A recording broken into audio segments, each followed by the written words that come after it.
we need to make a product that is specific to the market, that is driven by your needs, not a product that's built around Binzel or built around Nura, but is built around you. We are working to be the #1 in that field of welding, and for that we choose the right partners, I would say, from both sides.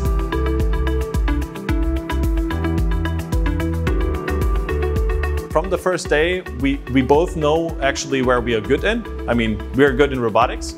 Abico Binzel is amazing in welding, and if we put both of them together, there will be something cool coming out.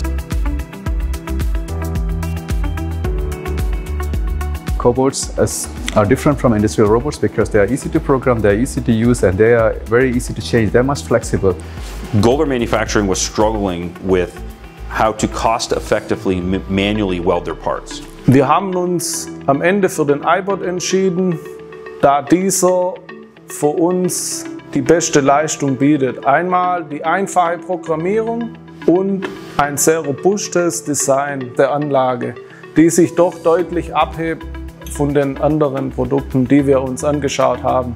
And so now it's cost effective for them to weld many different parts at any batch size that they might want to do.